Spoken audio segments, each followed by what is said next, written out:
Olá, boa noite a todas as pessoas que vão assistir essa gravação. Ela está sendo transmitida ao vivo no dia 27 de março, às 6h30, com um atraso de 20 minutos. Eu vou dar as boas-vindas a todas as pessoas que se inscreveram nesse curso, agradecer a todo mundo que esteve disponível no primeiro momento para se inscrever.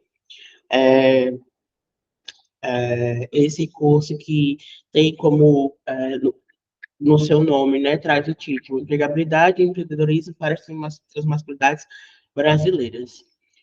Perdão que me apresentei, eu me chamo Enzo Gomes, eu atualmente sou vice-coordenador nacional do IBRAT.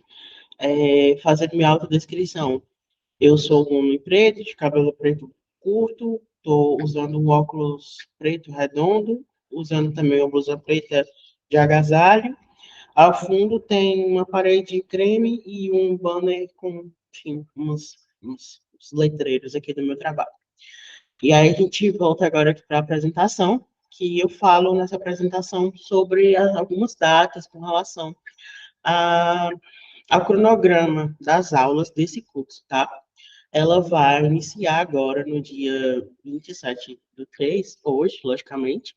A gente vai introduzir com o Fabiano, que vai ser o nosso instrutor, sobre finanças básicas, contabilidade básica para pessoa física e pessoa jurídica. É, a gente teria duas aulas hoje, mas como a gente está com pouca pessoa na sala aqui, no Meet, no presencial, a gente está só fazendo realmente a aula para ser gravada e colocada no nosso banco de dados no YouTube e depois compartilhada com vocês por e-mail. A gente vai se limitar a dessa primeira aula, tá? Mas nós vamos ter a próxima aula, que vai ser realocada a data, em breve eu mando para vocês por e-mail. A gente tem a terceira aula com o Fabiano também, a segunda e a terceira aula com o Fabiano também.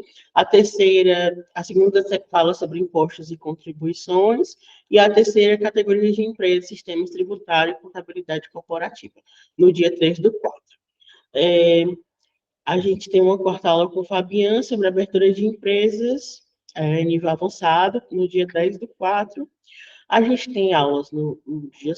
A quinta aula vai acontecer no dia 17/4, a sexta aula 24/4, a sétima aula dia 1º do 5, a oitava aula dia 8/5, a nona aula no dia 15/5, a décima no dia 22/5, e por isso a gente tem a confraternização e o encerramento que vai acontecer no dia 29/5. Essas aulas que estão sem títulos, a gente vai compartilhar com vocês alguns dias antes delas acontecerem, tá? Mas só para vocês entenderem qual é o cronograma das datas exatas. É, a gente vai falar um pouco sobre a certificação. Sei que todo mundo tem dúvida com relação a isso. E aí a gente está. Para você obter a certificação, você precisa ter um percentual de 60% de presença, né? A gente geralmente é bem maior do que esse percentual, mas a gente diminuiu entendendo que, enfim, nossa vida está sempre na maior correria, a gente está entendendo também como é que vai ser a adesão ao curso. É, a gente vai ter uma trilha de conhecimento, né, que nós vamos aplicar avaliações de conhecimento, que também vai, se coloca essa avaliação de conhecimento, vai aparecer para vocês em forma de formulário, e vai ser um mecanismo de comprovação de presença também. Ao final desses meses de curso, a gente vai estimular que vocês criem um projeto. Não é um mecanismo de obtenção de certificado, entretanto, é muito importante para a gente entender se vocês estão compreendendo as aulas, se a gente precisa melhorar na nossa metodologia, se vocês têm intenção de aplicar isso na vida de vocês, né, todo o percurso de aprendizagem em empreendedorismo e empregabilidade na sua trajetória de vida. Então, a criação do projeto vai ser mediada por nós, caso vocês queiram fazer isso no decorrer da trilha de aprendizagem. E aí, agora, como essa reunião era para ser aplicada com várias pessoas, a gente está com um número reduzido, e vai ser só uma gravação, eu vou pedir que você mande por e-mail, então responda aqui nos comentários do YouTube, se você precisa de alguma demanda de acessibilidade. Eu sei que no formulário que a gente pediu para vocês preencherem, alguns falaram sobre a questão de dores na coluna, lombalgia, então a gente quer entender como vai ficar essa questão do horário. Muitas pessoas também falaram sobre o TDAH e autismo, e a gente entende que para esse público que necessita, né, dessas demandas de acessibilidade, a gente quer adequar o curso para que seja um aprendizado facilitado dentro das circunstâncias, né, da sua demanda de acessibilidade. Então, vou pedir só que você coloque aqui qual é a demanda de acessibilidade e também se você já passou por algum tipo de curso online, qual foi o mecanismo que essa pessoa, né, nesse curso usou para poder te ajudar, que a gente também pode estar tentando reinventar aqui um estilo de curso realmente agradável para todas as pessoas. No mais, eu vou interromper o meu compartilhamento e dizer que sejam muito bem-vindos, né, a esse momento que o IBRAD está tendo a chance de proporcionar para vocês de aprendizagem nesse ramo de empregabilidade e empreendedorismo. E agora eu vou passar a fala para o nosso instrutor, vou compartilhar também o slide de apresentação dele, e é isso, Fabiano, é contigo agora. Perfeito, Enzo. Muito obrigado. Boa noite, pessoas. Vamos começar esse curso de finanças básicas. A ideia é que a gente consiga desenvolver isso em aproximadamente 40 minutos, uma hora, inclusive considerando a questão de coluna das pessoas. Como esse material vai ficar gravado, eu já dou a sugestão para as pessoas que têm problema de ficar muito tempo sentado, que têm dificuldade de ficar muito tempo, né, em concentração, que divida esse módulo em duas, três pausas de 10, 15 minutos cada uma, para que você consiga aproveitar melhor quando você conseguir concentrar a sua atenção nesse material. Pode passar, Enzo, vamos começar. Para começar, eu vou me apresentar rapidinho. Meu nome é Fabiano, eu sou o trans homem que tem 50 anos, sou um homem branco, tá? Eu tenho uma barba relativamente comprida, agora eu estou usando um óculos de armação dourada, estou utilizando uma camisa cinza, uma calça preta, estou sentado, ao fundo tem uma parede branca e uma porta de madeira, de cor de madeira natural. Eu atualmente estou na coordenação do Instituto Brasileiro de Transmasculinidades e você pode me encontrar no Instagram, @fabian.algarte, e lá você pode interagir comigo se você precisar, se você tiver alguma demanda.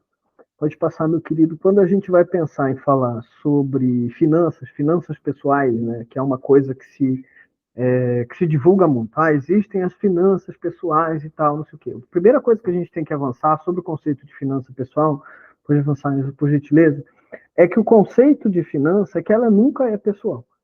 Tá? Finança é uma forma de você fazer uma gestão, cuidar, de você cuidar de valores que se recebem e de despesas que precisam ser feitas, que precisam ser pagas.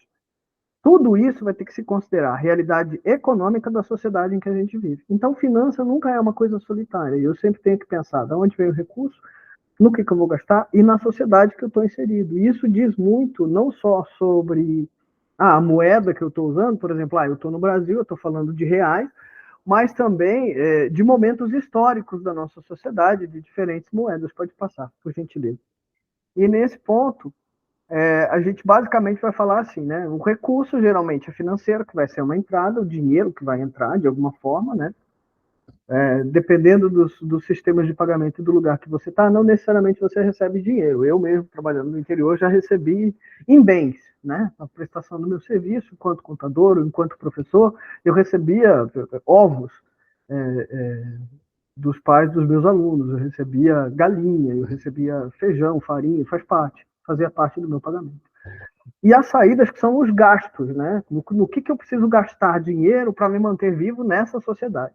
Um conjunto de despesa, e assim, eu tenho que pagar luz, eu tenho que pagar casa, eu tenho que pagar alimentação, eu tenho que pagar vestimenta, e investimentos, né? Eu preciso pintar a minha casa, ou eu preciso fazer um conserto no meu carro, né? Ou eu preciso pagar um curso para eu me qualificar melhor, para poder receber melhor, que são investimentos. Tudo isso vai consumir recursos, que via de regra financeira, porque nem todo mundo vai aceitar galinha, farinha e ovo como pagamento.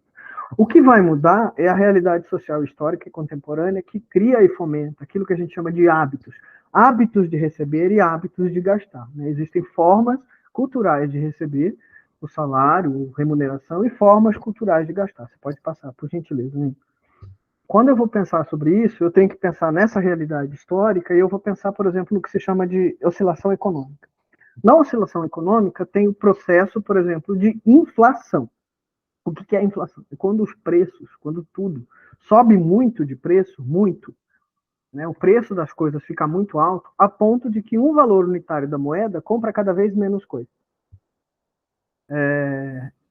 E o sistema tributário que existe na nossa sociedade. Vou dar um exemplo para vocês. Na década de 80, na ditadura, no período da ditadura, havia uma inflação tão gigantesca que o dinheiro, no dia que você recebia o seu salário, no dia seguinte ele tinha desvalorizado significativamente. Você perdia muito. O dinheiro que eu recebi 1.000 e esses 1.000 amanhã não conseguiam comprar a mesma coisa que os 1.000 compravam hoje. Então, quando eu recebia o meu salário, eu corria no supermercado para fazer uma compra de tudo aquilo que eu precisava consumir para o mês. Por quê? Porque no dia seguinte os preços iam estar tão mais caros que o mesmo salário não ia conseguir comprar as mesmas coisas. Essa inflação era tão severa que a gente conseguia emitir umas notas nos valores absurdos, tipo 200 mil cruzeiros era uma nota, agora pensa numa nota de 200 mil reais. Isso é porque a moeda comprava muito pouca coisa. Um cruzeiro não comprava nada, não valia nada, não era nem o que a gente chama de troco em bala. O processo de inflação e desvalorização do dinheiro criou um hábito social na cultura brasileira que é a chamada compra do mês. Que você vai ver nas pessoas das gerações mais antigas, na minha própria geração, e de gerações anteriores, e um pouco de geração posterior, que é o hábito de receber o salário, né, até o 5º dia útil do mês, recebi a minha remuneração, eu vou ao mercado e faço uma compra de tudo aquilo que eu vou precisar para o mês. Né, e daí compro só uma coisinha aqui, outra ali, até chegar no outro mês. Esse hábito da compra mensal é um hábito que vem decorrente do momento inflacionário brasileiro, em que a moeda perdeu um valor muito rápido. Hoje em dia, isso não seria tão necessário, porque a moeda não perde valor nessa velocidade. Então, mudou a nossa realidade, mas muita gente mantém esse hábito. E esse hábito, hoje em dia, ele pode ser um pouco mais prejudicial para a sua estrutura financeira, porque hoje em dia você não tem essa desvalorização. Com relação ao sistema tributário, e aí eu vou pedir para você parar de compartilhar um pouquinho, Enzo, porque eu quero compartilhar uma coisa da minha própria tela. Eu quero compartilhar com vocês. No Brasil, existem duas formas de tributação básica, tá? Deixa eu colocar aqui, compartilhar aqui uma janelinha, essa janelinha aqui.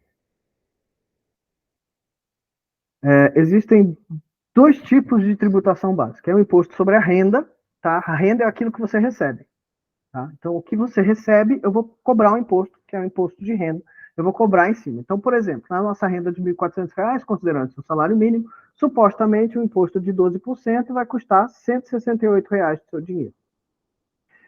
Se você ganha 25 mil reais, você vai pegar o teto do imposto sobre a renda, que vai te tirar 6.875. Então, aqui, ó, estou tributando proporcional à renda. Então, o cara ganha 1.400, 12%, 25 mil, 27,5%. Posso aumentar essa alíquota tributária para ele pagar mais, posso reduzir para ele pagar menos. Então, está sendo proporcional ao que você recebe. E existe o grosso da tributação brasileira, o pesado da tributação brasileira, que é o que enche os cofres públicos, que é o imposto sobre consumo. Isso é sobre o que você gasta. O imposto sobre consumo, ele é tarifado a partir das coisas que são consumidas. Então, por exemplo, quando eu vou falar de imposto sobre consumo, eu estou pensando aqui, ó, a sua renda é a mesma, tá? Aí você vai comprar alimentos, esse é o valor padrão de uma cesta básica, supostamente em fevereiro de 2024. Hipoteticamente, o imposto sobre o alimento oscila entre 20%. É mais ou menos 20% o imposto sobre o alimento. Então, eu vou faturar 20% dos 808,38, o que vai dar 161,68 para todo mundo. Supostamente, o imposto é igual para todo mundo. Só que se eu pensar em quanto você recebe de dinheiro, R$161 impacta muito mal na finança de uma pessoa que ganha R$1.400. impacta 11,55% da sua renda, você gastou em imposto na cesta só em alimento. Já uma pessoa que ganha 25 mil reais gastou só 0,65% da sua renda. O que isso quer dizer? Eu vou desmonetizando, eu vou tirando o poder aquisitivo das pessoas quando eu tributo sobre o consumo. Porque como o tributo é igual, quem ganha menos paga mais da sua proporção. Ao invés de ser proporcional, como é o imposto de renda, acaba sendo desproporcional.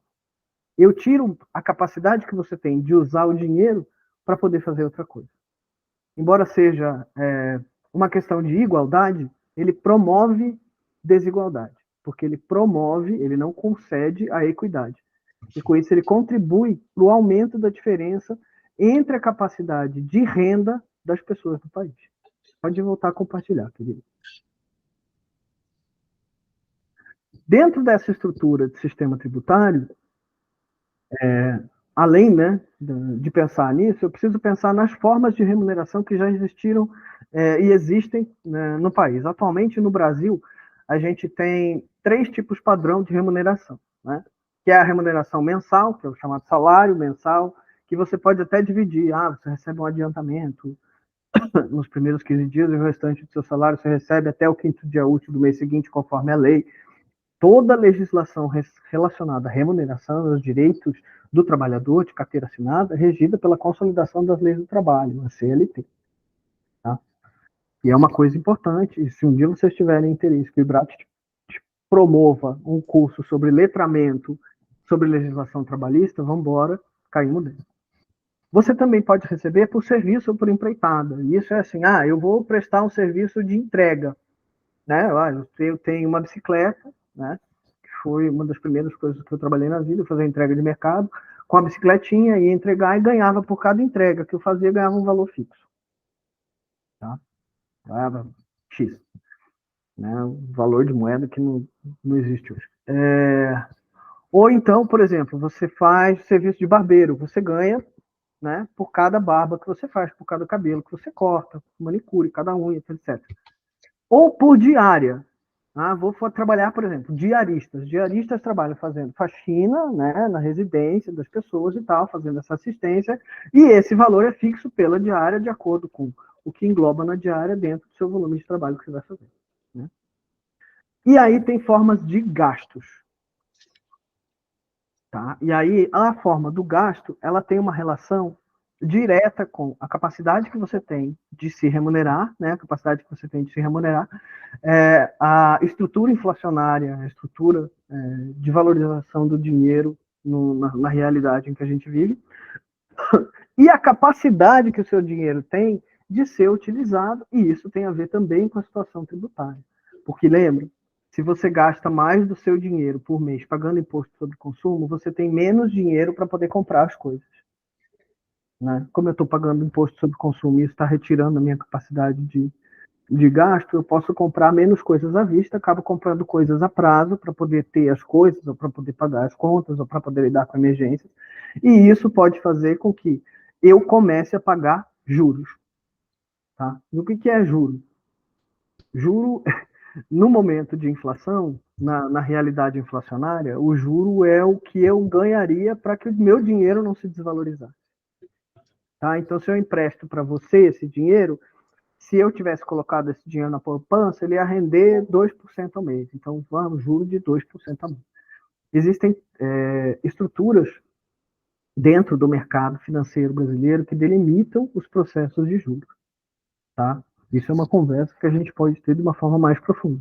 Mas o juro é exatamente isso, é a remuneração do dinheiro que o cara entregou para você, ou que ele deixou você não gastar agora, mas você vai gastar depois. Tá? Faz com que você possa comprar coisa parcelada, mas uma coisa que custaria 100 passa a custar 130, 140, 160, depende da quantidade de parcelas.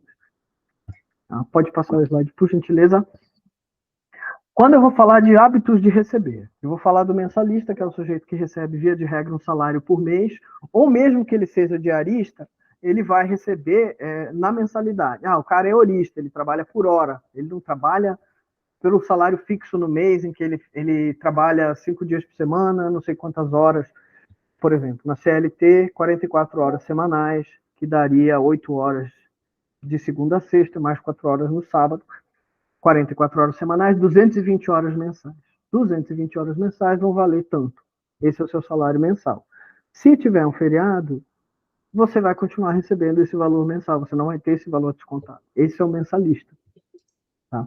O horista é o cara que trabalha por hora. Então, no dia que tem o feriado, no meio da semana, ele não vai trabalhar. Então, essas horas ele não vai receber. Ou ele vai trabalhar, mas vai receber essas horas como se não fosse feriado, como se fosse um dia normal. O horista pode ter tanto pagamento semanal quanto pagamento mensal. Via de regra, os horistas recebem, do que a gente vê na estrutura do direito do trabalho, né, na mensalidade também. Tá? Só que daí eles recebem pelo total, pelo somatório mensal de horas trabalhadas. Então, o cara trabalhou, o mensalista vai ganhar 220, mesmo que ele tenha trabalhado 196 horas, por exemplo, mas o cara que é horista trabalhou 196, só vai receber 196 horas. A diarista vai receber na diária. E aí ela pode receber toda semana, né? Se ela trabalhar todos os dias daquela semana, vai receber essa quantidade de dias. Ou ela pode receber o pagamento diário no fim de um mês. Né? Ao fim de 30 dias, eu vou contar a quantidade de dias que você trabalhou e vou te pagar esse valor pelo dia, independente da quantidade de horas que você trabalhou. Eu vou ter uma quantidade mínima de horas, você vai trabalhar 5 horas, 6 horas, 10 horas, ou você vai, e daí se você trabalhar, sua quantidade para você receber por dia é o mínimo de 6 horas, aí você trabalhou 8 horas, mas não interessa, sua diária é tanto, você recebeu por isso, precisa ver no contrato certinho se você tem direito à hora extra, direito do trabalho. Quando eu vou trabalhar por esporádico ou por empreitado, eu estou falando de um trampo ocasional, que você vai fazer só de vez em quando. De vez em quando eu vou pegar umas entregas para fazer com um amigo meu que tem uma lanchonete, vai entregar pelo iFood, eu vou dar uma ajuda, fazer as entregas, vou receber um por fora, ou vou fazer uma descarga, vou ajudar na descarga ali no Porto de Santos, vou ajudar uma descarga de caminhoneiro aqui, que está chegando para fazer descarga aqui na cidade, ou vou fazer carga, ou eu vou trabalhar de manicure ocasional no salão da fulana, essas coisas, tá? Isso é esporádico, é empreitado. E por volume é assim, eu vou trabalhar como manicure e vou ganhar R$30 por mão, vamos supor, não tem a menor noção disso, né? Vou trabalhar como barbeiro e para fazer barba e cabelo, ele cobra do cliente R$70 e ele me paga 45. Então, cada barba e cabelo que eu fizer, eu vou ganhar 45. Então, se eu fizer 350, eu vou ganhar 45 por cada um. Então, eu vou receber um valor fixo por uma quantidade X de trabalho que eu vou executar. Tá? Como você ganha dinheiro, a maneira como o dinheiro entra na sua conta, influencia como você pode gastar esse recurso. Tá? E esse é o cuidado que você tem que tomar quando você pensa no universo dos gastos que a gente tem. Porque por mais que a gente possa ter diferentes formas de receber dinheiro, boa parte dos gastos que a gente tem na nossa vida cotidiana são mensais, como, por exemplo, gasto de água, gasto de luz, telefone, aluguel. São gastos que acontecem na mensalidade, eles cobram para a gente uma vez por mês. Né? Pode passar, por favor. Quando eu vou pensar nessas questões dos hábitos de gastar, eu vou ter gastos fixos mensais, e aí, por exemplo, o aluguel é um deles, que todo mês ele é exatamente o mesmo valor.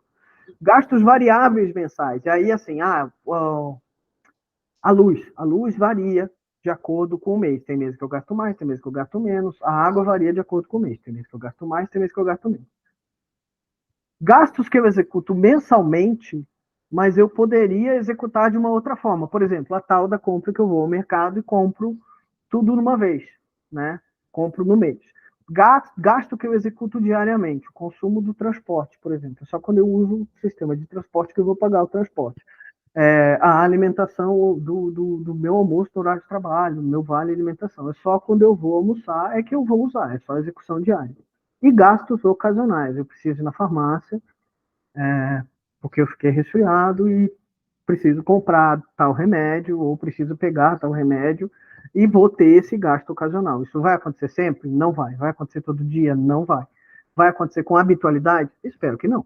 Mas se você é um sujeito que toma, por exemplo, pessoas diabéticas que precisam retirar metformina na farmácia todo mês, você vai ter que fazer isso, vai se tornar um gasto que você vai executar com uma certa periodicidade. Você retira todo mês ou quinzenal o medicamento. Observar como você gasta o recurso vai te ajudar a perceber a prioridade. De acordo com aquilo que você recebe, do que é obrigatório de imediato, o que você pode postergar para pagar depois, e para você poder se organizar na sua existência. Como assim? O aluguel, se você ficar sem pagar o aluguel durante X tempo, você vai ser despejado. Então você precisa tomar cuidado e garantir que o aluguel você pague sempre. Agora, a compra, eu não preciso fazer a compra do supermercado todo mês, eu posso fazer a compra semanal e aí ir adequando os meus gastos ao dinheiro que eu tenho possível, né? E aí mudando, inclusive, o meu perfil de consumo, né? Porque quando a gente tem dinheiro na conta, a gente vai e compra coisas um pouco mais caras, alimentos processados, né? Que são mais para o gosto, né, e menos para o consumo, e quando você está meio sem grana, tu compra mesmo cenoura, couve, arroz, feijão e aquilo que está mais barato na feira, e se o ovo tiver barato é ovo, se não tiver ovo é proteína vegetal só, e tá bom. Isso, pensar nessas prioridades, começar a escrever, poxa, vou anotar num caderno, vou anotar num papel, vou anotar numa planilha do celular, o que é gasto, o que é despesa, o que é isso, o que é aquilo, no que eu estou gastando, é importante para você ver da onde o dinheiro vem e para onde o dinheiro vai. Pode passar. E isso te ajuda a se organizar mentalmente, tá? Então, assim, ó, cria esse hábito de observar recebimentos e gastos. Como é que você registra o dinheiro que você recebe? Eu tenho os olerites, porque eu sou assalariado e tenho os olerites. E aí eu recebo o olerite online e nunca mais olhei o olerite. Olha o olerite. Pega o seu olerite e veja lá qual é o seu salário base. Olha lá se você teve hora extra, o DSR sobre a hora extra, não sei o que é isso, Fabiano. Eu te ajudo depois, se você quiser. Peça o Librate te dá esse curso. Veja os impostos que estão sendo descontados no seu olerite e veja o valor líquido que você recebe. E se você teve um adiantamento, vai ter um olerite de adiantamento. Você recebeu no dia 15 não sei quantos reais. Isso vai estar descontado no seu olerite no quinto dia útil do mês seguinte. Esse aqui é o valor do adiantamento. Descontado, valor líquido, então vai ser XPTO. Isso é importante você ver, porque esse valor líquido é o que efetivamente entrou. Eu fui contratado para receber 2.500, aí você ganha líquido mesmo 1.600. Esse é o dinheiro com o qual você pode contar. Você não pode contar com o dinheiro do contrato, porque você tem uma série de descontos, assim como você pode ter uma série de acréscimos, você tem uma série de descontos tributários, de INSS, de FGTS e tal, que impactam no valor líquido que efetivamente vai parar na sua conta. Como é que você registra cada gasto que você faz? Eu tenho o boleto da conta de luz, eu tenho o boleto do meu aluguel, eu tenho isso, eu tenho aquilo. Beleza, mas e os gastos que você faz? E quando você sai e resolve que hoje você vai se permitir comer um lanche, você anotou em algum lugar quanto custou? E aquele iFood que você pediu, você anotou em algum lugar? Sabe por que é importante você anotar? Porque às vezes você chega no dia 20 e diz assim, eu não sei para onde foi o meu dinheiro. E você não sabe mesmo, porque a gente não anotou. E eu sei que é difícil, e eu sei que é um trabalho chato, e eu sei que é irritante. E eu sei que no começo é difícil você lembrar de fazer. Mas comece, em algum momento você começa, registra assim. Você coloca lá, eu recebo tanto por mês. Esse mês eu recebi reais. Coloquei lá, R$ 1.500. Aí eu vou ter as despesas e vou listando as despesas. Pode passar para o próximo. Vamos colocar numa lista, né, para registrar a realidade. Por quê? Porque registrar a realidade vai te ajudar o quê? A olhar para a realidade sempre. Você vai conhecer melhor quem é você e os hábitos que você tem. Identificar as suas particularidades, né, do tipo, quantas vezes no mês você se dá a licença poética de se oferecer um mimo. Não estou dizendo que isso é importante ou desimportante, mas o quanto essa quantidade de mimos impacta na sua finança no fim do mês, né? Anotar problemas, as mudanças e as necessidades que você tem. Pode passar para o próximo. Então, vamos dar uma olhada nessa ideia. Então, assim, registrando as finanças. O meu salário mensal, coloquei lá, 1.412, porque é o salário mínimo mensal brasileiro. Tá? A classificação desse tipo de renda é carteira assinada, ou seja, vai funcionar enquanto a minha carteira estiver assinada, eu vou receber esse valor, pelo menos esse valor. Tá? Aí eu faço umas faxinas e ganho 480 no mês, do total de faxinas que eu faço, porque elas me pagam uma vez por mês. Então, isso é um valor informal, sem carteira assinada e fixo. Fixo por quê? Porque todo mês eu vou prestar esse serviço e todo mês eu ganho esse dinheiro. Aí, ocasionalmente, eu faço umas entregas de bicicleta para um amigo meu que tem uma vendinha aqui de Sanduba, aqui pertinho. Ganho uns R$100 de vez em quando e é um valor informal variável. Por que é importante eu anotar que tipo de valor é esse? Porque esse tipo de valor vai me dizer se eu posso contar com esse dinheiro ou não posso contar com esse dinheiro. O dinheiro de carteira assinada vai entrar todo mês. O dinheiro informal fixo, enquanto eu estiver trabalhando, a diária informal fixa, enquanto eu estiver trabalhando, ela vai entrar. Se eu parar de trabalhar, se eu sofrer um acidente, eu vou entrar pelo INSS e vou receber 1.412, porque eu tenho a carteira assinada, mas eu não vou receber a diária da faxina. E as entregas, como elas são informais e variáveis, elas podem oscilar. Eu posso entregar mais, posso entregar menos, posso gastar mais tempo meu fazendo entrega e isso aumenta ou reduz.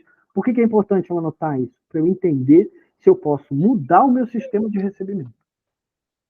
Como eu posso mudar meu sistema de recebimento? Com o que eu posso contar na periodicidade e tal. Tá? Pode passar para o próximo. Aí eu vou começar a registrar tudo aquilo que sai. Tudo aquilo que eu vou gastar. Eu vou colocar lá, vou gastar luz, tanto. O gasto da luz é mensal. E classificação. Por que classificação? Para eu saber que tipo de gasto que é. Eu estou gastando com comida, eu estou gastando morando, eu estou gastando me divertindo, eu estou gastando me cuidando, estou gastando com saúde. Com o que eu estou gastando? Tá? Então eu crio essa categoria. Ah, mas que categoria? Eu inventei. Essas são as minhas categorias. Tá? E aí eu vou ter lá. Gás, R$ 110, que é o preço médio do botijão de gás aqui, né?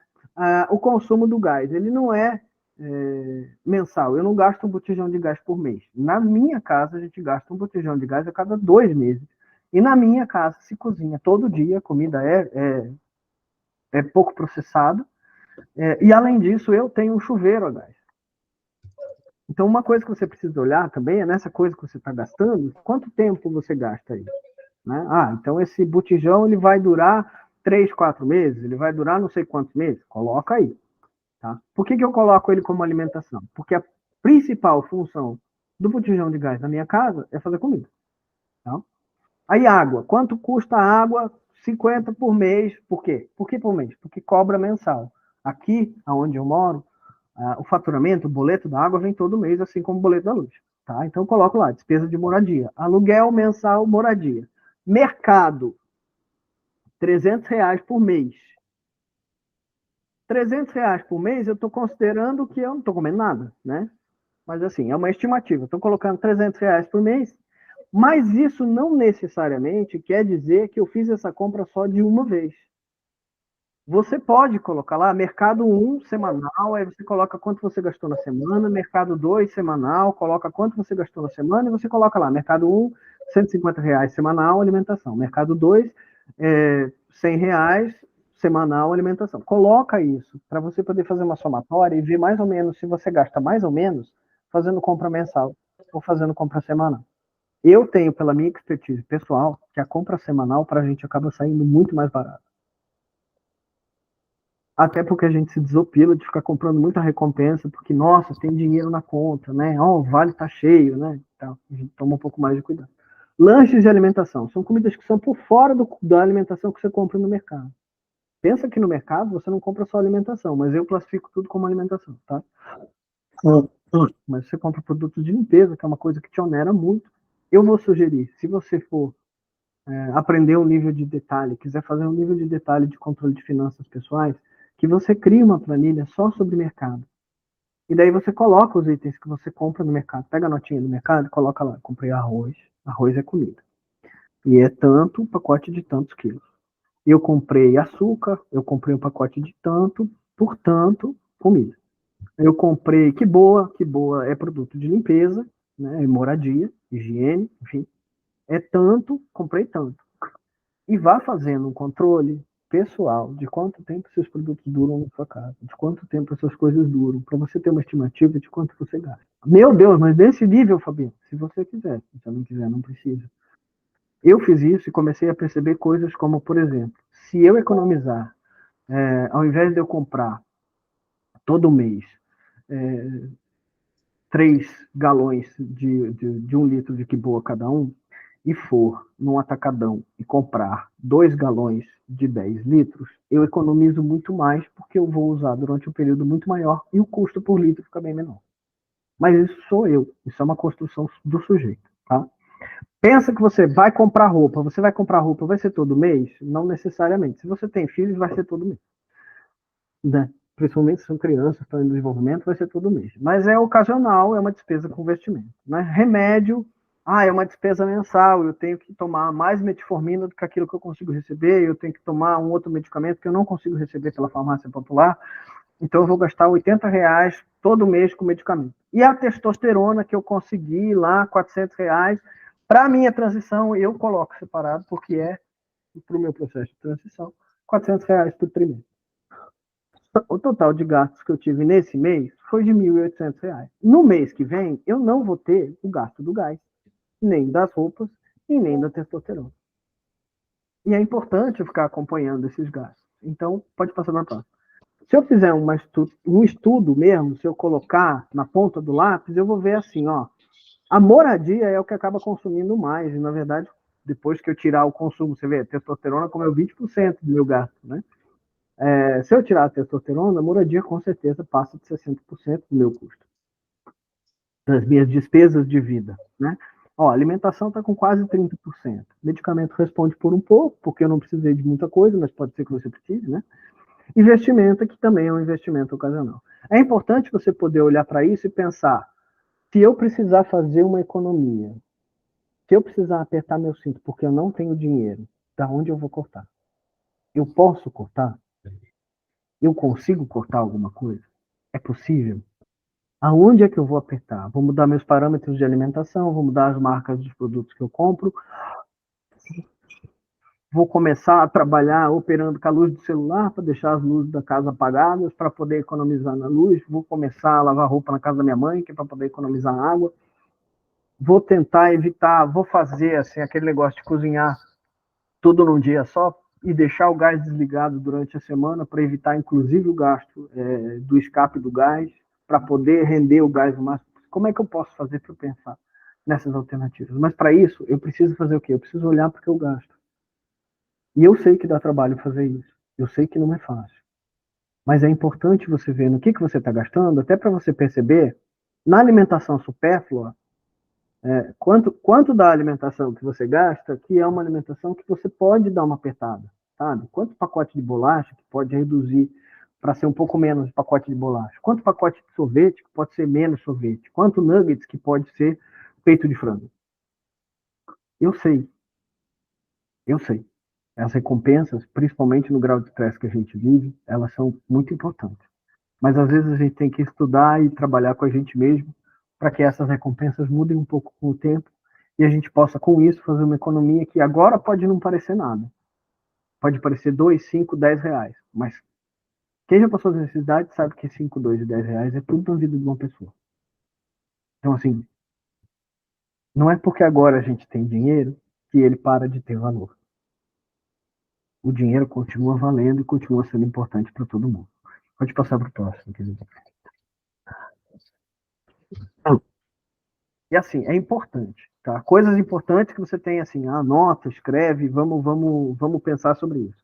A periodicidade da sua remuneração, o tempo que você leva para receber o grosso do dinheiro que você recebe, determina o tipo de gasto que você vai ter, a forma como você vai gastar as coisas. Se você recebe mensalmente, tenta colocar, eu vou receber até o 5º dia útil do mês. O 5º dia útil no mês vai ser no máximo até dia 8. Né? Por que o 5º dia útil do mês? Pela CLT, você trabalha um mês inteiro e a empresa é obrigada a te pagar até o 5º dia útil do mês seguinte. Então, trabalhei em fevereiro, até o 5º dia útil do mês de março, eu tenho que receber o meu salário.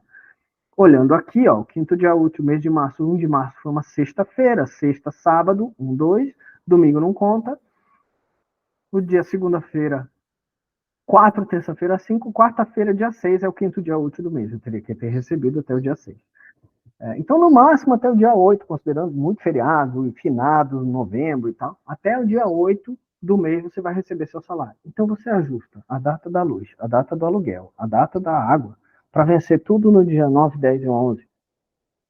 Para que essas despesas que você precisa desesperadoramente pagar para que você não fique sem luz, sem água, sem ter onde morar, sejam pagas com a sua remuneração. Com essa remuneração mensal fixa que você recebe. Tá? Você recebe periodicamente. Eu recebo pela semana, ou eu recebo por empreitado, ou eu recebo pelo trabalho que eu faço, né, por volume de trabalho, eu recebo cortando. Tal. Antecipe os pagamentos que você puder. Então, e essa semana eu recebi bem, porque essa semana eu trabalhei no salão do meu amigo fazendo barba cabelo, de segunda a domingo. Então, eu trabalhei 8, 9 horas por dia. Eu fiz, 9, 10 barba cabelo todo santo dia. Deu para segurar uma grana legal. Dessa grana legal, você tenta antecipar o que você puder pagar. Tá? Então, eu recebi isso no dia 15, mas o meu aluguel mesmo só vai vencer no dia 5 do mês que vem. Paga. Pede um desconto, se for direto com a pessoa física, paga. Porque pode ser que você não consiga receber o suficiente para pagar. Não quero pagar, coloca numa caderneta de poupança. O problema é a gente não mexer no dinheiro. A gente tem que ser muito para não mexer no dinheiro, porque na hora do estresse, a primeira coisa que a gente pensa é que a gente merece uma recompensazinha. Mesmo, de verdade. E de recompensa em recompensazinha, quando chega no dia do aluguel, a gente não tem. E isso passa uma, passa duas, daí vem o despejo e acabou. Entendeu? Dá problema. Tenta evitar. Tá?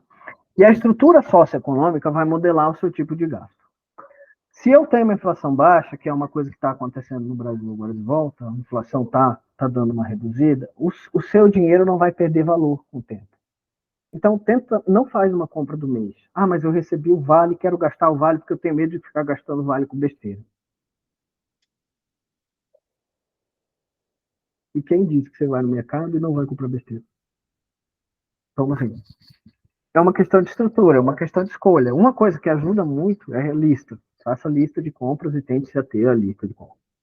Né? Evite compra mensal. Tente ir no mercado toda semana. Tente ir no mercado numa periodicidade X. Aprenda a olhar valor do alimento. Aprenda a olhar. Olha, a maioria dos supermercados faz promoção de alimentos naturais, né, de feira, né, feira de vegetais e tal, 1 ou 2 vezes por semana. Alguns supermercados, por exemplo, a minha cidade, eu moro em Piraquara. Piraquara é uma cidade do lado de Curitiba e é uma cidade que tem uma alta produção agrícola. Então, eu tenho muitos produtores locais em mercados pequenos aqui na região. Então, eu tenho coisas que são vendidas a um custo muito bacana durante 2 dias da semana. Terça e quinta, geralmente, são dias de feira, né? Que é quando os mercados baixam o preço do produto. Eu vou lá e compro nesses dias. E outra, tenta comprar produtos que você vai aprendendo pela internet mesmo, que estão na estação. Tá? Eu queria comer abóbora cabutiá, mas a abóbora cabutiá não tem. Eu queria comer morango não tem. Quer dizer, tem, mas ele custa 6 vezes mais do que costuma custar na época. Sabe? Toma cuidado com isso. Cuidar do seu dinheiro demanda algumas informações que você aprende a buscar e que no começo elas são muito chatas, dá muito trabalho, mas depois, à medida que você vai vendo o dinheiro que você vai economizando, né, a grana que vai sobrando para você poder investir, inclusive no seu próprio negócio, você começa a ver que o conhecimento é importante, porque é uma ferramenta que você pode usar para se prevenir dessas coisas. Tá? Então, toma cuidado com esse tipo de coisa. Então, se mantenha informado sobre a realidade econômica, sabe? Aprenda sobre o que se chama de alimentação saudável, feiras que tem perto de onde você mora, que são feiras de produtores, feiras do pessoal do MST, feiras de pequenos produtores locais, cooperativas que fazem feiras de baixo custo, de acesso de alimentação e tal, não sei o quê, vá. Tá? Acesse esse dispositivo. Mas pensa o seguinte, pensa que o valor de deslocamento, o custo que você vai ter para chegar num determinado lugar, também tem que estar no preço. Então, tem uma feira que é a 30, 40 quilômetros daqui, para eu chegar até lá, vai me custar mais ou menos uns R$ 35 de volta. Aí, se eu colocar na ponta do lápis a economia que eu ia ter se eu comprasse aqui perto de casa, é R$ 20. Quer dizer, gastei mais do que economizei. Só de transporte eu gastei 35, por uma economia de 20, gastei 15. Fiquei num saldo negativo de 15 pila. Então, pensa nisso na hora que você for se deslocar também para fazer compra. Tá?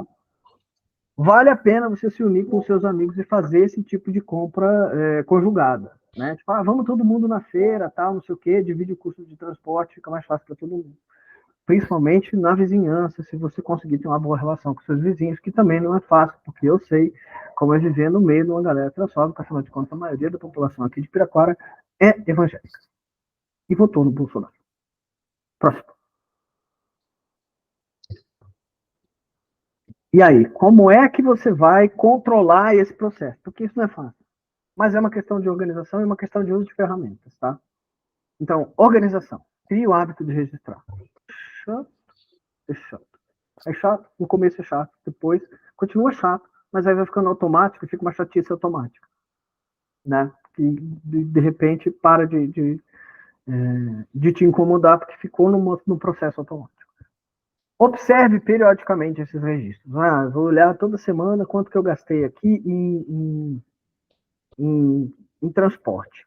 Aí eu gastei isso aqui, que é só para ir voltar do trabalho, só para ir voltar do trabalho faculdade, só para ir voltar, trabalho faculdade, para onde que eu fui aqui? Que gasto de transporte é esse? Que gasto... Eu não registrei, mas eu vi que deu uma baixa no meu cartão de transporte maior que o habitual.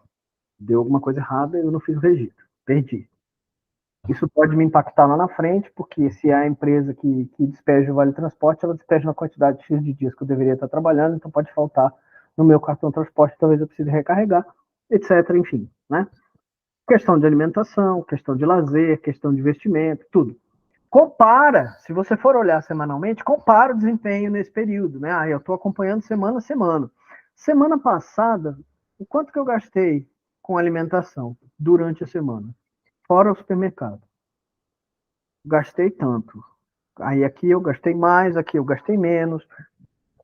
Vai acompanhando. Nessa semana aqui eu gastei mais, por quê? Porque eu fui ao mercado, comprei mais coisas, porque precisei comprar produtos de limpeza e higiene, são o grande custo, né? De uma despesa de supermercado. Mas, com relação à alimentação especificamente, foi isso, foi aquilo. Beleza. Tente construir ferramentas que sejam mais fáceis para você. Tem gente que só usa caderno de papel e caneta mesmo. Eu vou comprar um caderno quadriculado, vou criar uma tabelinha, vou colocar lá no meio o que eu recebo, vou criar uma folhinha do que eu estou gastando, no dia que eu fiz a compra, as coisas que eu comprei, quanto custou. Não tem problema. Consegue abrir uma planilha no Excel Docs? Podemos, inclusive, abrir juntos, se vocês fizerem essa demanda. A gente pode fazer isso numa aula, abrir uma planilha no Docs do Google. Eu mostro para vocês como é que funciona, como é que vocês podem fazer, deixo umas fórmulas básicas, até deixo um modelo de planilha para vocês poderem usar. Tá? Ou aplicativos financeiros que você pode baixar no seu celular. Eu tenho um problema com esses aplicativos financeiros, eu olhei uns 3 ou 4, e assim, eles são bacanas para começar, mas falta um probleminha num registro, falta um probleminha no outro. Aí eu pedi para a Babs, que é a mulher que eu amo, que também faz isso junto comigo, para que ela validasse alguns outros junto comigo, para a gente poder indicar para vocês pelo menos uns 2 aplicativos que dê para você baixar no celular e fazer essa gestão das suas finanças pessoais, dos seus gastos pessoais, de forma a poder te dar uma informação bonita, bacana, legível dessa organização que você está fazendo. Tá? Então, passo isso para vocês para a próxima aula bonitinho, tá bom? Pode passar para a próxima, por gentileza. E aí, quando eu quero ter um negócio, estava falando de finanças da pessoa física, finança do Fabiano. Quando eu quero ter um negócio, como é que eu vou fazer esse treco de finanças? Porque uma coisa é o Fabiano, é o quanto o Fabiano ganha, no que o Fabiano gasta. Outra coisa é a empresa do Fabiano. Pode passar. E aí é uma coisa que é fundamental você lembrar que o seu negócio é um outro sujeito. Ele não é você. O dinheiro que o seu negócio recebe não é seu, é do seu negócio. Porque o seu negócio também tem despesa, que nem você, né? Você recebe dinheiro e gasta dinheiro. A sua empresa também. Ela recebe dinheiro e gasta dinheiro. E ela precisa gastar mais dinheiro para poder receber mais dinheiro. Porque se ela não gastar, ela não recebe. Então, quando a gente vai pensar em finanças pessoais e profissionais, eu tenho que separar completamente a empresa do Fabian do Fabian. Porque senão o Fabian começa a pegar todo o dinheiro da empresa do Fabian e a empresa do Fabian não consegue se pagar para poder ganhar mais dinheiro. E daí ela para de ganhar dinheiro, o Fabian para de ganhar dinheiro, as dívidas do Fabian aumentam, ele perde a casa, perde o carro, perde tudo. Tá? Então, aprenda a separar uma coisa da outra. Pode passar. Quando eu vou pensar em abrir uma empresa, a primeira coisa que eu tenho que pensar é no meu negócio. Tá? Poxa, que negócio que eu vou fazer? O negócio que eu vou abrir. Eu sou muito bom em fazer essa coisa. Tem como eu ganhar dinheiro com isso? Tem. Eu sou bom nisso para poder ganhar dinheiro? Sou. Isso que eu quero fazer. Tem muito concorrente aonde eu estou? Ou no grupo de pessoas que eu quero atingir como clientela? Tem. Então eu preciso pensar em termos de preço e competitividade. Não tem? Então está mais tranquilo para eu poder elaborar um preço que seja mais legal para mim. Eu preciso investir muito dinheiro para começar a ter lucro? Por exemplo, se eu for vender algum produto pronto, para pronta entrega, então eu tenho que primeiro fazer esse produto para depois ter ele pronto para sair para vender. Né? Por exemplo, vou vender coxinha frita. Primeiro eu tenho que comprar todo o material, fazer um monte de coxinha frita, as coxinhas sair para vender as coxinhas. Se eu for fazer coxinha para entregar só quando o cara comprar, mesmo assim elas vão ter que estar congeladas em algum lugar, porque na hora que o cara pedir, você não vai poder dizer, olha, vai levar 6 horas porque eu tenho que fazer a massa, eu tenho que preparar a massa, eu tenho que preparar o recheio, eu tenho que montar tudo, tenho que fritar os negócios, e daí eu vou te entregar. Se for um negócio de festa, é outra coisa. Então você tem que pensar, e vai pensando por escrito. Você já estava aprendendo a fazer a gestão das suas finanças pessoais, começa a avançar na gestão das suas finanças corporativas. O que eu vou precisar fazer para isso? Não. Se é para eu fazer docinho para festa, eu não preciso comprar tanta coisa. Posso comprar só quando a pessoa encomendar. Mas aí a pessoa vai encomendar e ela vai dar uma entrada, então, que é para eu poder pelo menos comprar uma parte do material com esse dinheiro, daí eu invisto o resto para poder sobre isso. Se eu tiver um preço competitivo para eu poder competir com as outras pessoas que também trabalham com essa mesma coisa, eu vou ter lucro? Mas como é que eu sei o que é lucro? Lucro de verdade. E o lucro, eu vou fazer o que com esse lucro? Pode passar para a próxima, por favor.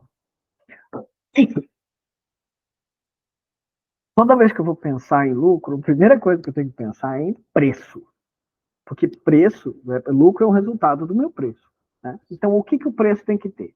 Eu preciso pensar em tudo que eu gastei para fazer essa coisa, para prestar esse serviço, o valor do meu tempo, e o valor do meu tempo tem a ver com o meu conhecimento, tá? O conhecimento que eu custei para adquirir, para poder prestar esse serviço, para poder fazer esse negócio, tá? Os impostos que eu vou pagar porque eu vou vender um produto, então eu tenho imposto sobre comércio de mercadorias, que é o ICMS, ou então eu vou prestar um serviço, eu tenho imposto de serviços, que é o ISS. Esses impostos são um percentual em cima do meu preço, então eu tenho que calcular eles para poder englobar o imposto que eu vou ter que pagar. E, além disso, eu tenho que colocar um valor em cima, né? Ou um percentual em cima, que é para eu poder ganhar dinheiro. Esse dinheiro que eu vou ganhar é o tal do lucro. Então, o lucro vai ser a diferença em tudo que eu preciso pagar para eu fazer esse trabalho e vender esse produto e o preço que eu vou cobrar pelo trabalho e pelo produto. Então, se tudo que eu tiver que gastar entre material e o meu tempo, e imposto, e transporte, e não sei o quê, vai dar 50, e eu puder, olhando para o mercado, ver que a galera está cobrando 90, eu vou lá e cobro 85, que é para eu ganhar, né, mais clientela no meu começo. Entre os 50 e os meus 85, 35 é lucro. Essa diferença entre o preço e tudo que eu gastei para poder fazer o que eu tenho que fazer, 35 é lucro. Tá? Pode passar. Mas aí vem uma pergunta muito, né? Vem uma questão muito ruim. O lucro faz parte do meu fluxo da empresa. Ele é o dinheiro dele lá. Lembra que eu falei que são duas coisas distintas? Tem você e tem a sua empresa. A sua empresa é uma outra pessoa. O lucro é o dinheiro da empresa. Sabe quando você vai e presta o serviço para seu amigo lá e faz uma diária de faxina e tal, não sei o que lá. Sua grana. Abriu uma empresa, grana da empresa. Então o lucro não é um valor que fica para você, é um valor que a empresa pode gastar. A sua empresa ela vai ter que funcionar mais uma vez depois desse serviço que você prestou. Ela não vai funcionar só dessa vez. Né? Ou vai, mas daí é uma empresa que funciona só uma vez, está tudo bem. Você vai ter um determinado lucro, vai encerrar a empresa, acabou. Se ela vai continuar funcionando, se você tem, sei lá, uma barbearia, uma malharia, se você abriu uma empresa de faxina, né? Abriu uma empresa de tatuagem, abriu N, né? Você vai ter que colocar dinheiro nela todo mês. Porque ela vai ter os gastos fixos dela. Que você já pôs no papel, porque você aprendeu a fazer isso com você e vai aprender a fazer isso com a empresa que é outra pessoa. Ela vai ter que gastar em aluguel, ela vai ter que gastar em luz, ela vai ter que gastar em água, ela vai ter que gastar em matéria-prima que você vai precisar. ela vai ter que gastar nos impostos, que ela vai ter que pagar todo mês, ela vai ter que gastar no custo do contador, que ela vai ter que pagar todo mês, ela vai ter que gastar N coisas, né? E vai ter que gastar de vez em quando. Porque de vez em quando eu preciso comprar uma tesoura nova, porque eu sou um barbeiro. De vez em quando eu preciso comprar um outro pente. De vez em quando eu preciso comprar outras pomadas, porque eu não preciso comprar isso todo mês. Mas de vez em quando eu preciso pôr, é uma gasto ocasional, a cada, sei lá, 3 meses, a cada isso aqui. Mas, por exemplo, as navalhas eu tenho que comprar sempre o pacotinho, porque elas têm que ser novas, piriri, blá. Esses gastos que você já aprendeu a pôr no papel com você, você vai aprender a pôr no papel com a empresa. Quando você receber a remuneração, que é o seu lucro do trabalho que você fez enquanto empresa, você tem que pensar que você vai ter que dar um jeito de pagar essas coisas do futuro com uma parte desse lucro. E no começo do seu negócio, o lucro não vai ser o suficiente para cobrir todas as despesas que você vai ter no futuro, para poder gerar. Então você ainda vai ter que investir um pouco do seu dinheiro enquanto pessoa física para dentro da empresa. Enfim, você precisa quitar todas as dívidas e contas da sua empresa com esse lucro que você teve, né? Paguei todas as despesas que eu tive do meu imposto da minha venda, do meu imposto da prestação de serviço, dos custos que eu tive daquele material de serviço, do dinheiro que a minha mãe pegou, do dinheiro que eu peguei emprestado com a minha mãe para poder fazer esse negócio, para poder comprar as coisas que eu precisava para fazer esse serviço, devolvi para zerei.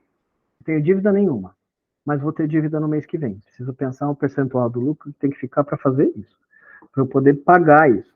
Mas eu também tenho que me pagar, tenho que pagar o investimento do meu trabalho.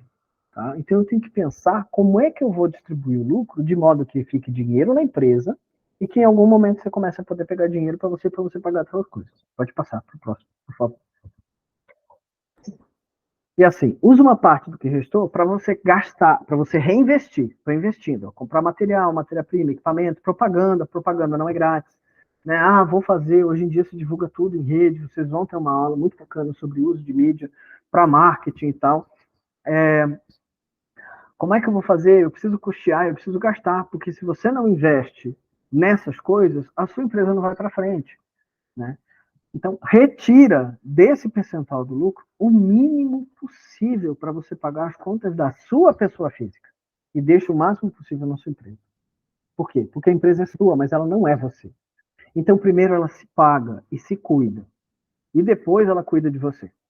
Você é um investidor maior da empresa, é o cara que está trabalhando na empresa para fazer essa empresa crescer e se tornar autônoma a ponto de poder sobrar dinheiro para você pagar todas as suas contas e ela com tudo investido, ainda mais investimento para ampliação, e você continua recebendo um percentual do lucro cada vez maior. Pode avançar, por favor. Então, assim, vamos colocar. Estourou o tamanho do, do gráfico aqui. Vamos colocar aqui. Deixa eu ver. Eu tenho ele aqui. Aqui. Vamos lá. O preço. Né? O preço, vamos supor que eu coloquei um preço que tem 40% de despesa, vai ter 20% de impostos a pagar, 20%, 25% de custo de trabalho, e aí eu coloco 15% de lucro. Essa é a minha formação de preço. Primeiro vem as despesas, os impostos, os outros custos, os custos de trabalho. E em cima desse valor, eu aplico um percentual para chegar num preço. Esse é o meu preço. E desse preço, 15% do preço vai ser meu lucro. Pode ir para o próximo. E aí, o que eu vou fazer com o lucro? Depende de quanto eu gasto para manter o meu negócio. Vamos supor que eu tenho um negócio de manicure. Tá? O meu investimento em matéria-prima, ele é esporádico. Quer ver? Eu vou comprar, sei lá, 60 esmaltes, num lote de esmalte, que eu vou entrar numa empresa e vou lá pegar, vou pesquisar aqui no Mercado Livre um lote de esmalte. Um lote de esmalte, 15 esmaltes, R$80. Eu não gasto um esmalte por unha. Eu gasto uma quantidade X de esmalte. Então, o esmalte rende muito. Mas, ao mesmo tempo, as cores que eu estou usando nessa estação se tornam obsoletas. Eu acabo jogando muito esmalte para o fundo da minha gaveta, porque não vai se usar na próxima estação. Então, eu vou investir muito agora. Tá? Já comprei, está comprado, já gastei. Já paguei 75 pila. E vou usando, então não vou precisar comprar mais. esmalte. A não ser que todo mundo tenha resolvido usar exatamente a mesma cor durante esse mês, daí zerou, você vai ter que comprar especificamente essa cor. Tá? Você vai comprar um ou outro produto, um óleo secante, um não sei o que, um removedor de cutícula, um treco aqui, um treco ali, vai comprar uma coisinha ou outra. Então, o reinvestimento de materiais e tal não vai ser tão grande. Tá? Mas isso aqui, ó, esse percentual aqui hipotético, é pensando que eu vou precisar reinvestir 60%, tá? Vou pagar os meus investidores 10%, e quem são os meus investidores? Sou eu. Tá? E vou guardar, eu preciso guardar. Pensa o seguinte: acontece uma emergência, roubaram, você estava no ônibus carregando suas coisas para ir atender o cliente, entraram no ônibus, assaltaram o ônibus, levaram suas coisas. Vai ter que comprar tudo de novo. Guarda sempre uma grana para emergência desse percentual do lucro que você recebeu. E dá, hipoteticamente, 10% desse lucro para você, que é o investidor da sua empresa. Tá? Se for a sua mãe, entrega o dinheiro para sua mãe. Pode passar para o próximo. Vai ser sempre desse jeito? Não, não vai ser não. Você sempre vai ter que analisar como é que vai ser os gastos que a sua empresa vai ter que ter para o mês que vem. Aí vai lá. Eu gasto muito com material? Não. Posso reduzir o reinvestimento. Não precisa ser 60%, pode ser um pouquinho menos, tá? Sim, gasto muito com material. Então eu preciso manter o reinvestimento. Não posso ficar reduzindo o percentual de quanto dinheiro eu tenho que botar na empresa. Eu tenho muito gasto com terceiro, pago muito tributo, pago muito transporte, pago muito isso, pago muito fulano. Não. Então eu posso reduzir o reinvestimento que eu vou fazer para esses gastos com terceiro? Pode. Sim, eu tenho muito gasto com terceiro. Então eu preciso manter esse reinvestimento. Então o percentual que você vai tirar de lucro da empresa depende de você fazer todo esse estudo de como é que é. Eu estou olhando para o mercado, eu estou olhando para o meu nicho, eu sou bom no que eu faço, tem espaço para eu fazer isso. Ah, eu quero trabalhar com barbearia. Aqui em Piraquara, por exemplo, você vai. Piraquara é uma cidade tão pequena que até a rua principal, né? Você vai na rua principal de Piraquara, tem 2 barbearias por quadro. Não tem condições. É um nicho afogado. Afogado. Eu não posso abrir uma barbearia aqui, eu não tenho nicho de mercado. Não tem como eu abrir uma barbearia aqui. Posso abrir uma barbearia na cidade do lado, que eu fui olhar lá e vi que o número de barbeiro é bem menor. Beleza, posso abrir uma barbearia lá. Tem que pensar nesse custo de ir e voltar dessa cidade, como é que vai ser, como é que vai deixar de ser. Vale a pena, não vale a pena. Então você tem que olhar esse universo e depois, quando você abre o seu negócio, quando você vê que vale a pena você abrir esse seu negócio, que você vai avançando, né? Nesse sentido, o que você vai fazer? Você vai começar a olhar como é que você administra os custos, os gastos que a sua empresa tem, que você já aprendeu a listar quando você aprendeu a listar os seus próprios gastos, a necessidade de reinvestir que essa empresa tem, e estruturar, com base nessas questões, como é que você vai fazer esse tal desse lucro do seu preço. Ah, mas o imposto sobre serviço ficou muito caro. Ah, mas teve uma mudança na alíquota do imposto sobre comercialização de mercadorias, no ICMS. Não sei se está valendo mais a pena eu trabalhar com isso. Ah, eu quero trabalhar com alimentação. A alimentação tem uma série de licenças que no começo, para desenvolver o trabalho, vão sair muito caro. Licença de vigilância sanitária, licença disso, licença daquilo. Ah, não, mas eu vou trabalhar como PJ no restaurante da fulana. Mesmo assim, PJ significa abrir uma empresa. Significa que você vai ter que pagar um tipo de tributo. E significa que se você não tomar cuidado, você previdenciariamente fica desprotegido. Porque quando você é funcionário, quando você é contratado, CLT, você automaticamente, obrigatoriamente, contribui para o INSS. Dependendo do tipo de empresa que você abre, você não tem contribuição para o INSS. E aí você precisa cuidar para garantir que você tenha contribuição para o INSS, para você ter acesso a uma série de benefícios que só contribuinte tem. Inclusive se você sofreu um acidente de trabalho. Então são coisas que você tem que pensar quando você vai abrir uma empresa e na determinação desse lucro. Na determinação de quanto você vai receber desse lucro. Tá? Então, não dá para dizer que o processo do lucro vai ser sempre desse jeito, sempre 10% é para mim. Não, você tem que pensar muito dentro daquilo, da sua realidade, da realidade da empresa que você está abrindo, da realidade da cidade, do lugar, do nicho da empresa que você está abrindo, dos custos que você tem para você fazer o que você quer fazer, tá? Eu, você... se essa prestação de serviço que você quer fazer tem algum tipo de tabelamento oficial, por exemplo, eu sou contador. O Conselho Federal de Contabilidade tem uma tabela de preços de prestação de serviço. Né? O sindicato dos contadores, né, dos empresários, tem uma tabela de serviço, tem uma tabela de custo. A Cotiba tem uma tabela de preços. E eu preciso tomar um certo cuidado para não oferecer serviços muito abaixo dessa tabela e não acabar tendo um problema, e não oferecer serviços muito acima dessa tabela, porque aí, se eu sou desconhecido no mercado, o pessoal não quer me pagar nem o que eles pagam para todo mundo, vai me pagar muito mais. Não vai. Então, eu preciso olhar para esse universo e, com esse universo, determinar o meu preço e, consequentemente, o lucro que eu vou tirar daí. Tá? Pode passar para o próximo. E aí, assim, quando eu vou pensar sobre o lucro, quanto trabalho você vai precisar ter, quanto trabalho você precisa ter para que o lucro da sua empresa, que fica para você, vai ajudar a pagar seus gastos.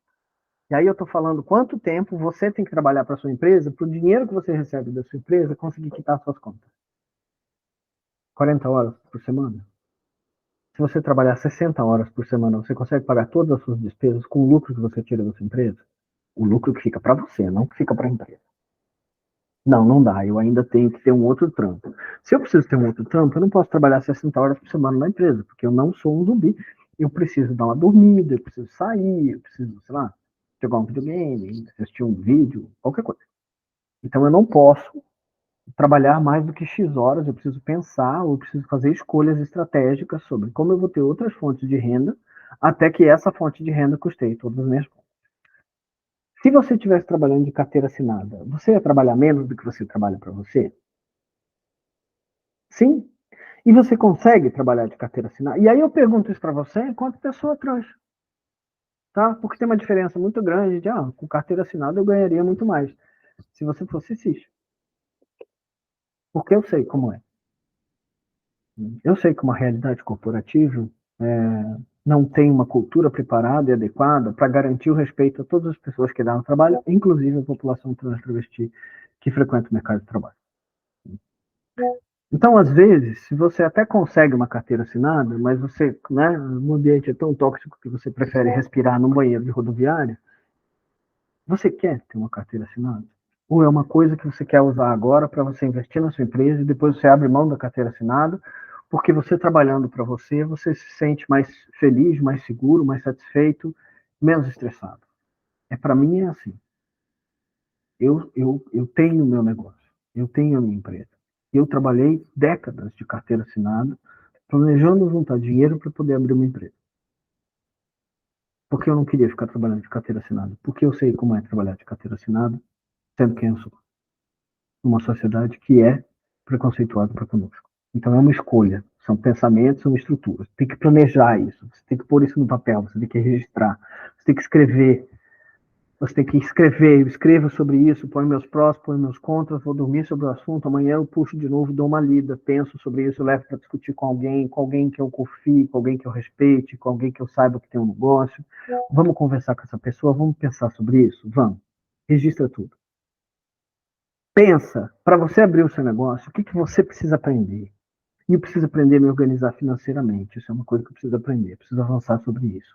Eu preciso aprender a fazer conta no Excel. Eu preciso aprender a usar um Docs. Eu preciso aprender burocracia. Eu preciso aprender esse negócio de formar preço. Eu não sei o que é percentual. Eu preciso aprender matemática básica.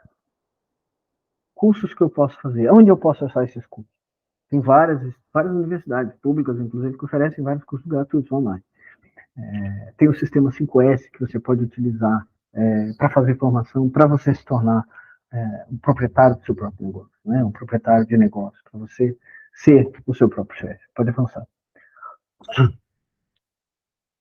E aí, assim, quando você for pensar em contabilidade, que é a parte tensa da coisa, quando eu penso e vou falar com o contador, quando eu vou pensar no contador, eu preciso pensar que a contabilidade trata o dinheiro da empresa desse jeito. E esse é o nome que ela dá para a coisa, tá? Ela vai chamar de passivo tudo aquilo que é a origem do dinheiro que a empresa usa. Então, nos passivos estão as fontes de remuneração para a empresa gastar. Então, financiamento externo. A empresa vai pegar um empréstimo do banco. Comprei material a prazo. Eu comprei um estoque de 250 esmaltes, lá, R$ 200, parcelei em 3 vezes. Compra prazo. Vou ter que pagar as pessoas que trabalham para mim, porque eu já cheguei nesse ponto de eu ter 2 empregados, minha tia e minha prima. Tá valendo. Tá? Eu vou ter que pagar os impostos, porque toda empresa tem um grande sócio, que é o governo. Tá? E eu vou ter que pagar o investimento dos sócios, que é o meu dinheiro.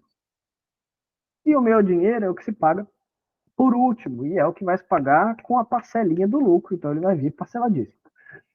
E eu vou chamar de ativo, dentro da contabilidade corporativa, tudo aquilo na que o dinheiro do investimento é investido dentro da empresa. Então, todos os produtos que a empresa produz, a partir da matéria-prima que ela compra, todos os bens móveis que ela tem. Eu vou fazer bolo, então eu comprei forma, comprei embalagem, comprei papel celofane, comprei plástico, comprei isso, comprei aquilo, são bens móveis, tá? Comprei bens imóveis, né? Eu tenho essa parte aqui da minha casa que eu ativei como parte da minha empresa. Até para você tirar uma licença, isso vocês vão ver mais para frente, para você tirar uma licença de imóvel comercial, você precisa ter um imóvel. E boa parte das pessoas faz isso. Se você tem um imóvel da sua família, uma parcela desse imóvel, se ele existe numa área mista, você chama de comercial. Está ativado como seu. Né? E aí, seguro. Eu vou ter que contratar, né? Trabalho com culinária, vai ser obrigatório eu ter um seguro contra isso, um seguro contra aquilo. As licenças que eu gastei de vigilância sanitária, de não sei o quê, de segurança alimentar, tudo aquilo foi ativado. Quer dizer, foi onde eu gastei dinheiro na minha empresa para eu poder gerar dinheiro. Tá? Essa é a maneira que a contabilidade trata as coisas. Se a contabilidade chamou de passivo, é porque é a fonte de dinheiro que a empresa vai usar.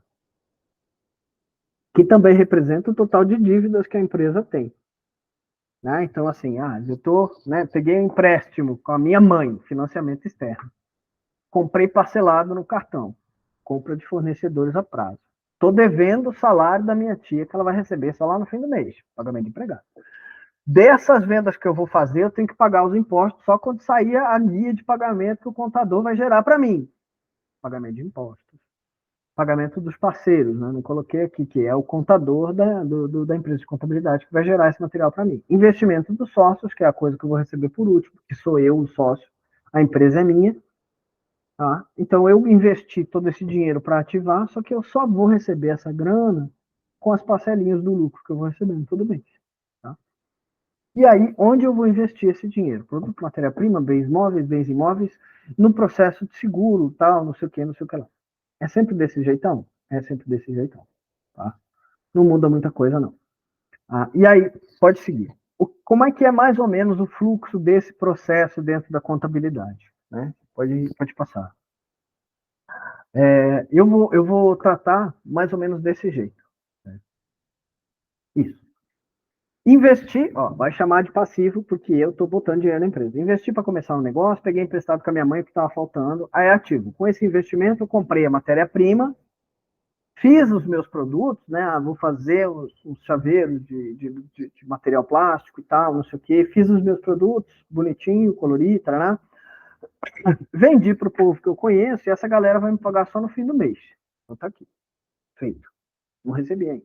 Tá? Aí assim, vai entrar lá no passivo, né? O que vai estar lá esperando para pagar, os impostos das vendas que eu fiz, que eu vou ter que gerar a tributação dela bonitinho, a minha mãe, que eu tenho que pagar, porque eu peguei dinheiro emprestado com ela, todas as despesas que eu tive que fazer a prazo para poder fazer o meu produto. Está registrado lá no passivo corporativo da empresa. À medida que eu for saldando essas dívidas, esse material vai ficando zerado. À medida que eu for consumindo meus estoques, vou vendendo todos os meus produtos, meu ativo vai ficando zerado. Estou consumindo toda a matéria-prima, vai ficando tudo zerado, vai acabando. Quando vocês forem fazer a parte de contabilidade padrão corporativa, eu vou mostrar isso para vocês de uma forma bem mais legível. Isso aqui é só uma primeira visão palatável de como é que funciona mais ou menos isso. Para vocês terem uma noção de que o processo não é muito fácil, ele também não é muito difícil, mas ele é chato porque é uma forma de raciocinar diferente daquilo que a gente está acostumado, diferente daquilo que a gente aprendeu no nosso padrão de ensino. Tá? E aí, pode passar no próximo, vem aquela dica, né? Como é que eu vou pensar nessa contabilidade? Lembra da contabilidade pessoal. Controle de finanças pessoais também é um tipo de contabilidade. De onde vem o recurso, do que você gasta o recurso. Né? O que sobra, você pode investir, você pode reinvestir, você investe em você, você não investe em você. Faça suas planilhas. Faça suas planilhas de você e faça suas planilhas da sua empresa. Cuide de tudo que você puder. Faça cursos para você aprender. Mas no começo, a questão da contabilidade, eu sempre vou sugerir que você terceirize. Eu sempre vou sugerir que você coloque nos custos da sua empresa que você vai contratar uma empresa básica de contabilidade, e aí tem empresas que você consegue fazer a maioria das coisas tudo online, você não precisa nem ir fisicamente na empresa, você pode resolver tudo por telefone, tudo por internet. O gov.br veio dar uma mão gigante. Façam as suas assinaturas no gov.br, tá? Façam a garantia de que você pode usar a assinatura digital do gov.br. Isso resolve uma mão na roda para um monte de coisa, tá? Tem algumas empresas de contabilidade que têm um custo muito, muito, muito, muito, muito mais barato, uma qualidade muito boa e te ensinam de forma autônoma a lidar com o processo de contabilidade para que você mesmo comece a gerar as coisas dentro do sistema da empresa. Então, acaba sendo um processo misto. Tem um contador que vai fazer a gestão de tudo que você está lançando de informação e fazendo, né, os processos contábeis, e ele vai dizer, não, isso aqui está certo, isso aqui está errado, beleza, vamos gerar os negócios para você pagar tributo, mas te dá uma autonomia de ir aprendendo a fazer sozinho, e à medida que quanto mais sozinho você faz, mais barato vai ficando o custo do processo de terceirização, até que você vira uma pessoa safo, e dependendo do tipo de empresa que você tem, você pode realmente fazer toda a gestão tributária sozinho. Faça cursos no sistema 5S, que é o sistema 5S, é o sistema do Senai, do Senac, vale muito a pena, todo curso que você achar gratuito, que for dentro da sua área, eu quero trabalhar nessa área de prestação de serviço, quero trabalhar nessa área de comércio, quero trabalhar nisso, vale a pena? Vou fazer. Quero aprender, tem lá, como é que você pode fazer gestão corporativa, como é que você pode cuidar do seu emprego? Vou fazer. Vou fazer. Posso fazer, tem turma síncrona, né? Tem turma que acontece presencial, né? Online, e tem turma que é assíncrona, que você pode. Desculpa. Que você pode só. Tem o cães, de vez em quando eles atravessam. Que você pode só assistir o curso sem ninguém, sem estar numa sala com as pessoas e tal. Só vai assistir o curso online depois. Vale a pena você fazer isso. Vale muito a pena. Para você vale a pena. Tá? Vai ter sempre esse tipo de curso, assim como esse aqui, sempre tem um tutor para onde você pode mandar as dúvidas aqui. Tem um e-mail que foi o e-mail de contato de vocês para vocês serem sido chamados, né? Que, se eu não me engano, é o próprio e-mail da diretoria do IBRAT, mas quem vai passar certinho isso para vocês vai ser o Enzo, aqui no final da formação. Mas tenho dúvida, quero saber mais, quero entender, quero não sei o que lá. Nesses cursos de formação, tanto síncrona, né, presencial, quanto assíncrona, que você pode assistir na hora que você quiser, sempre tem um tutor no sistema 5S, nas universidades, que pode te ajudar tirando dúvidas que você tem a respeito do material. Vale a pena. Tá? Eu encontrei na internet um curso sobre como utilizar, achei no YouTube sobre como utilizar as planilhas do Excel. É lá, é grátis, tá grátis lá, o cara disponibilizou um monte de coisa no YouTube. Faz, qual o problema? Mas e se ele ensinar errado? Se ele ensinar errado, você vai descobrir na prática.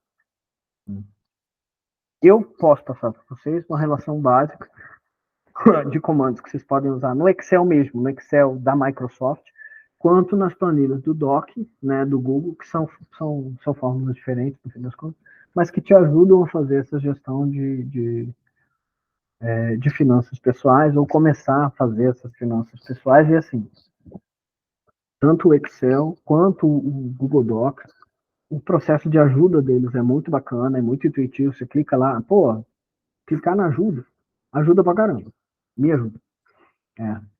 Principalmente quanto mais avançado for as perguntas que você tem com relação a isso.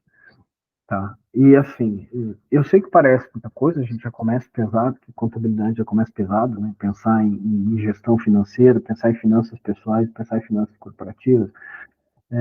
Pensar numa coisa pesada, é pensar em muito volume de coisa para fazer, de coisa para organizar, de coisa para pensar, mas é por aí mesmo, tá?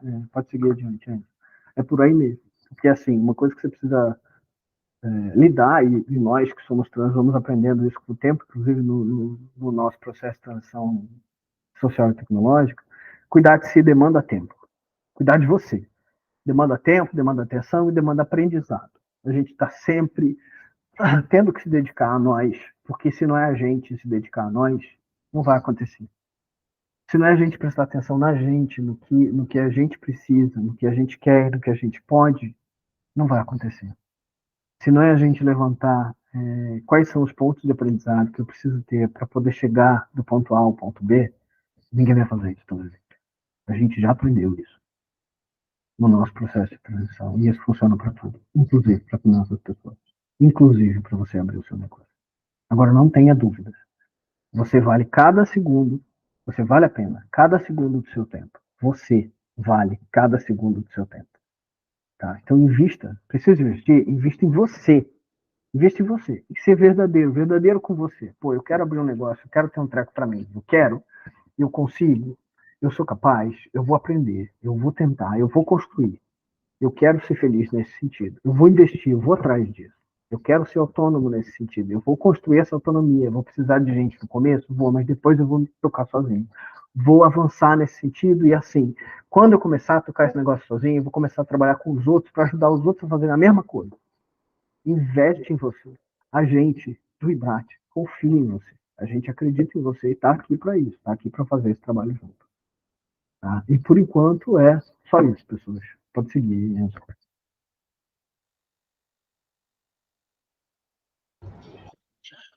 Bom, gente, interrompendo aqui o compartilhamento, eu queria agradecer o Fabiano por essa aula excelente. Vi que o Felipe, que está aqui, ele já tem uma pergunta que é com relação a se a gente vai, se vocês vão ter acesso ao material, e a resposta é sim, a gente vai enviar por e-mail o slide que foi passado, né, o slide com as datas, enfim, e outros questionamentos que vocês tiverem, vocês podem responder também lá no e-mail. Mas é isso. Muito obrigado, Felipe, que estava aqui com a gente, o Eric que chega depois, que também é um dos que vai ministrar a aula no decorrer desses meses. Vou parar aqui a gravação. Vocês vão receber o link por e-mail daqui a pelo menos 2 dias, talvez no dia 29 pela manhã vocês já estejam com esse e-mail, com o material que foi apresentado, com o formulário de aprendizagem, né, que vocês vão poder escrever mais um pouquinho o que vocês entenderam sobre a aula, quais são as dúvidas, o que, é que a gente pode acrescentar, sugestões e afins. E é isso, tá? Muito obrigado, pessoal. Parando aqui agora a gravação. Até mais.